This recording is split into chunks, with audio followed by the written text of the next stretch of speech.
ఆచంట కమ్మ కళ్యాణ మండపంలో మాజీ మంత్రి పొలిట్ బ్యూరో సభ్యులు పితాని సత్యనారాయణ ఆధ్వర్యంలో కార్యకర్తల సమావేశం నిర్వహించారు।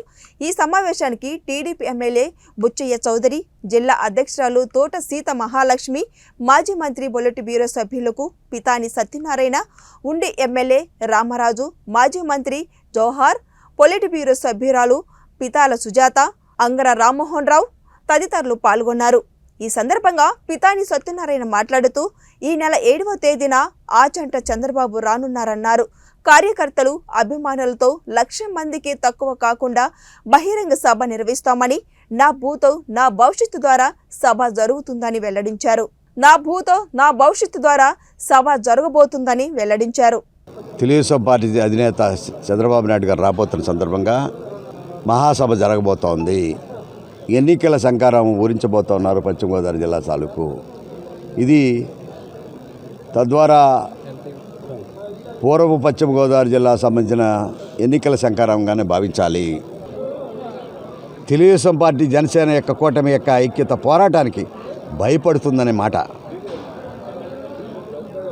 ఒప్పుకున్నందుకు అభినందిస్తున్నాం। మరొకసారి మీ జగన్మోహన్ రెడ్డి గారు ఎన్ని కుతంత్రాలు చేసినా,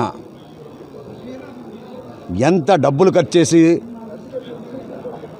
సారా డబ్బులు ఖర్చు చేస్తావా, ఇసుక డబ్బులు చేస్తావా, మైన్స్ డబ్బులు చేస్తావా, పోర్టు డబ్బులు చేస్తావా, చెయ్యి। ఎన్ని వేల రూపాయలు ఇచ్చినా అధికారం రావడానికి ప్రయత్నం చేస్తూ ఉన్నావు। వ్యతిరేక ప్రజలు ఓటేయబోతూ ఉన్నారు। నీ అవినీతి డబ్బుని ఎన్ని వేలు తీసినా తీసుకోవడానికి సిద్ధంగా ఉన్నారు। ధనికుడికి పేదవాడికని చెప్తా ఉన్నావు। నీకు నియోజకవర్గాల్లో నీకు అనేక మంది ఈ రాష్ట్రంలో కాదు, ఇతర రాష్ట్రాల్లో కూడా అనేక భవనాలు ఉన్నాయి। ఆఖరికి మీడియాలు ఏమంటా ఉన్నావు? మీడియా సాక్షి మీడియా నీదే, ప్రింట్ మీడియా నీదే, TV9 నీదే, NTV నీదే, 10TV కూడా నీదే కాదని చెప్పగలవా? ఈరోజు ఈ వేదిక ద్వారా చెప్పదలుచుకున్నాం। మీ అందరికి కూడా ఎన్నికల శంఖారావంలో సంబంధించిన అవినీతికి, అక్రమాలకి అడ్డుకట్టేయడానికి ప్రజలు సిద్ధంగా ఉన్నారు।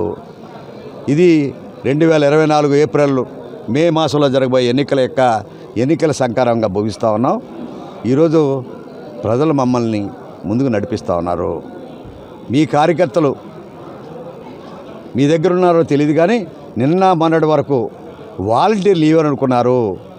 వాలంటీర్ లీవ్ అనుకున్న వాళ్ళు కూడా రోడ్డు మీదకి వచ్చారు। వాలంటీర్ కొంతమంది సస్పెండ్ చేస్తూ ఉన్నారు। అది నాటకమా బూటకమా అనేది కూడా తేల్చబోతూ ఉన్నాం। మీరు కావాలని వారికి జీతాలు పెంచి, వారి ద్వారా జీతాలు పెంచి పని చేయించుకోవాలని ఒక ఆలోచన చేస్తూ ఉన్నారు వాలంటీర్ వ్యవస్థను కూడా। ఇవన్నీ కూడా భవిష్యత్తులో ఎండగట్టదలుచుకున్నాం। అది 175 నియోజకవర్గాల్లో పారిపోతూ ఉన్నారు। వారిని అందరినీ కూడా ఆకట్టుకో, ఎవరు వస్తారో వాళ్ళని పోటీకి పెట్టుకో। మేము ఎన్నికల సిద్ధం। తెలుగుదేశం పార్టీ జనసేన పార్టీకి సంబంధించిన ఎన్నికల సంకారమే జనవరి 7వ తారీఖు జరగబోతుంది। Thank you. ఎక్కడైనా అభ్యర్థి ఇండివిజువల్గా కేసు టు కేసు పరిశీలనిస్తాం। ఎక్కడైనా బలమైన క్యాండిడేటు వారికి దూరం అవుతే మాకు ఆ క్యాండిడేట్ వల్ల ప్రజలు ఆయన కోరుకుంటుంటే ఆలోచన చేస్తాం తప్ప వచ్చిన వారిని అందరినీ కూడా చేర్చుకోవడానికి నేను కూడా పార్టీకి సిద్ధంగా లేదు। పార్టీలు కూడా బలాలను బట్టి నీకు అక్కడ అవినీతి పనిచేసి లేదు, అక్కడ ప్రజల నుంచి చేదరించుకున్న వ్యక్తిని మేము పెట్టుకోవడానికి సిద్ధంగా లేము। సభ ఈవేళ ప్రారంభ దశలో ఉంది। వేదిక కూడా ఈరోజు చూస్తూ ఉన్నాం। వేదిక డిసైడ్ చేస్తాం, ప్లేస్ని ఆచంటలో పెట్టడానికి మాత్రం డిసైడ్ చేసాం।